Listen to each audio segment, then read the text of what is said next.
काज़ी अहमद में क़ाइदे अवाम यूनिवर्सिटी इंतज़ामिया ख़िलाफ़ शागिर्द अॻवाननि पारां एहतिजाजी मुज़ाहिरो कयो वियो। शागिर्द अॻवान आशिक़ सिंधी, तौफ़ीक़ लाखो, यासीन खोसो, आज़ान कलोई ऐं ॿियनि जी अॻवानी में क़ाइदे अवाम यूनिवर्सिटी इंतज़ामिया ख़िलाफ़ प्रेस क्लब आॾो एहतिजाजी मुज़ाहिरो कयो वियो।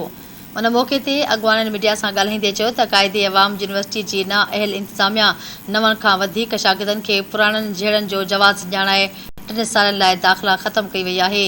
हुननि चयो त शागिर्द दुश्मन हर दस्तूर नामंज़ूर आहे। यूनिवर्सिटी जे अहिड़े फ़ैसिले ख़िलाफ़ सख़्तु एहतिजाज जारी रखियो वेंदो। हुननि अख़्तियारनि खां मुतालबो कंदे चयो आहे त क़ाइदे अवाम यूनिवर्सिटीअ जे VC खे फ़ौरी तौर ते हटायो वञे ऐं शागिर्दनि जे दाख़िला बहाल कई वञे। ॿी सूरत में समूरी सिंध में एहतिजाजी मुज़ाहिरा कया वेंदा।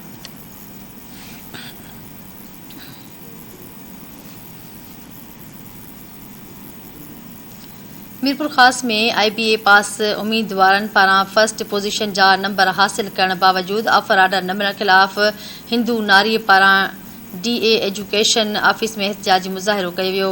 IBA टेस्ट पास कंदड़ हुसैन बख़्श मरी वासण नारी माधुरी पारां ऑफर आर्डर न मिलण ख़िलाफ़ एहतिजाज कयो वियो।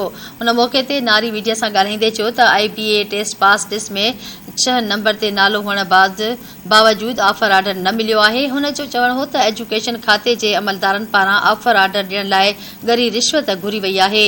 रिश्वत न ॾियण तां नालो लिस्ट मां ख़ारिज कयो वियो आहे। हुन वॾे वज़ीर सैयद मुराद अली शाह ऐं तालीम खाते जे सूबाई वज़ीर सैयद सरदार शाह खां मुतालबो कंदे चयो आहे त मामले जो नोटिस वठी इंसाफ़ कयो वञे।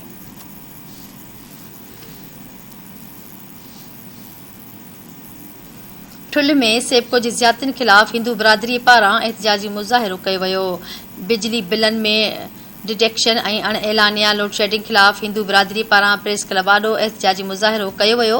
मुज़ाहिरीन जो चवणु आहे त कहर जहिड़ी गर्मीअ में बिजलीअ जे अणएलाने लोड शेडिंग करे शहरियुनि खे सख़्तु परेशानी में मुब्तला थी विया आहिनि।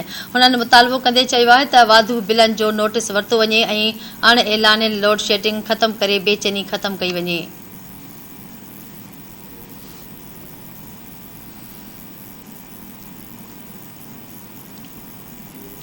जोही शहर मां 200 ॾींहं अॻवा थियल शादीशुदा नारीअ जी बाज़ियाबी लाइ वारसनि पारां एहतिजाजी मुज़ाहिरो कयो वियो।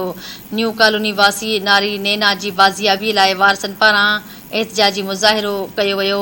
उन मौक़े ते मुज़ाहिरीन इल्ज़ाम मणींदे चयो त 20 ॾींहं अॻु बासर माशूक लुंड ऐं ॿियनि हथियारबंदनि ज़बरदस्ती घर में घिड़ी नैना लगारी खे अगवा करे विया हुआ। हुननि चयो त वाक़िए जी इतला ॾियण बावजूदि पुलिस हिन महिल ताईं जाबदारनि खे गिरफ़्तार नाहे कयो। नई वरी नारीअ खे बाज़ियाब करायो वियो आहे। मुज़ाहिरीन चयो त ख़दशो आहे त मुख़ालिफ़ नैना लगारी खे क़त्ल करे छॾींदा। एहतिजाज कंदड़नि IG सिंध ऐं वस वारनि खां मुतालबो कंदे चयो आहे त नारी नैना खे बाज़ियाब कराए जाबदारनि खे गिरफ़्तार करे इंसाफ़ कयो वञे।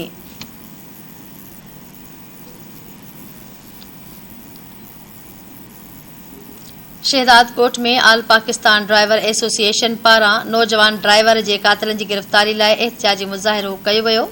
एहसानुल्ला खोसो, गुलशन सोलंकी ऐं मीर मस्तोई जी अॻवानी में ड्राइवर अब्दुल ख़ालिक चांडियो जे कातिलनि जी गिरफ़्तारी लाइ एहतिजाजी मुज़ाहिरो कयो वियो। राति देर सां मीरो ख़ान थाणे जे हद में ॻोठु बंबो ख़ान चांडियो में वगण वासी नौजवान ड्राइवर अब्दुल ख़ालिक चांडियो खे अणसुञातल जाबदारनि छुरियुनि जा वार करे बेदर्दीअ सां क़त्ल करे छॾियो हो। मुज़ाहिरीन वॾे वज़ीर सैयद मुराद अली शाह IG सिंध खां मुतालबो कंदे चयो आहे त अब्दुल ख़ालिक चांडियो जी कातिलनि खे गिरफ़्तार करे इंसाफ़ कयो वञे।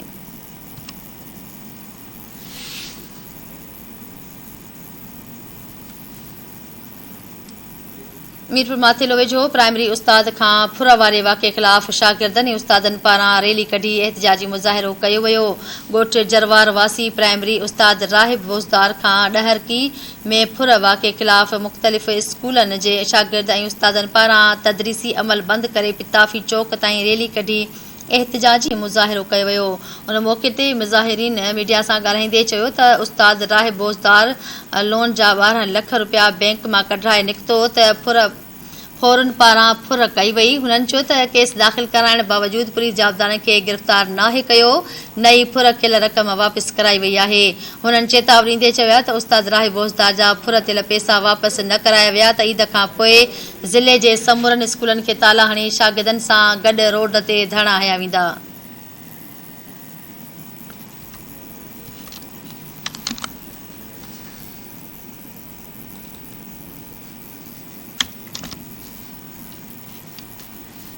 खानपुर महर वेझो 3 ॾींहं अॻु घरनि खां बाहि लॻण वारे वाक़िए जा मुतासिर खुलियल आसमान हेठि वेठल आहिनि।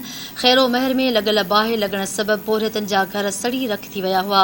3 ॾींहं गुज़रण बावजूदि मुतासिरनि जी सार न लधी वई आहे। मुतासिरनि पोरियतनि जो चवणु आहे त घरनि खे बाहि लॻण बाद अलाह तला सड़ी रख थी वियो आहे, जंहिं सबबि फाका कशीअ वारी ज़िंदगी गारण ते मजबूर आहियूं।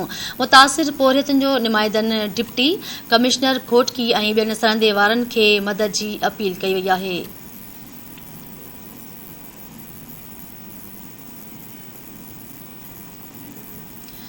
खिपरो में बिजली जी अणएलानियल लोड शेडिंग ऐं सड़ी वियल ट्रांसफार्मर तब्दील न करण ख़िलाफ़ शहरियुनि पारां एहतिजाजी मुज़ाहिरो कयो वियो। मुर्तज़ा मल्ला, अला बख्श खोकर ऐं ॿियनि जी अॻवानी में बिजली जी डिघी लोड शेडिंग ख़िलाफ़ शहीद चौक वटि टायरनि खे बाहियूं ॾेई एहतिजाजी मुज़ाहिरो कयो वियो। उन मौक़े ते मुज़ाहिरीन मीडिया सां ॻाल्हाईंदे चयो त ज़ुल्म जी गर्मीअ में वापडा अमले पारां 16 कलाक बिजलीअ जी अणएलानियल लोड शेडिंग कई पई वञे, जंहिं सबबि आम ज़िंदगीअ जा वहिंवार ठप थी विया आहिनि। हुननि चयो त वापडा अमले खे दाहूं ॾेई ॾेई थकिजी पिया आहियूं, पर को बि ॿुधण वारो नाहे। मुज़ाहिरो कंदड़नि हैस्को चीफ ऐं ॿियनि वसवारनि खां नोटिस वठण जी घुर कई आहे। लाड़काने में शेख ज़ैद चिल्ड्रन अस्पताल जे एमरजेंसी वार्ड में सख़्त गर्मीअ दौरान बिजली जी लोड शेडिंग सबबि ताज़ा ॼावल ॿार तोड़े ॻणतीअ जोगी हालत में दाख़िल ॿारनि जूं हयातियूं दाव ते लॻी वयूं आहिनि।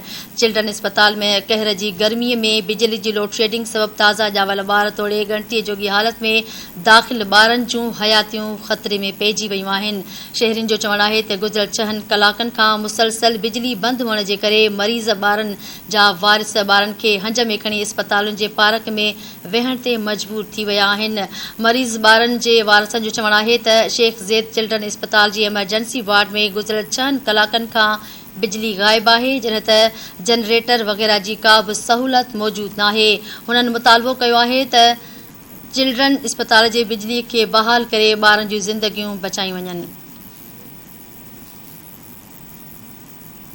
बाडह में Al Shahbaz employees union town committee जे मुलाज़िमनि पारां मुतालबनि जी मञता लाइ ॿिए ॾींहुं बि रैली कढी एहतिजाजी मुज़ाहिरो करे धरणो हयो।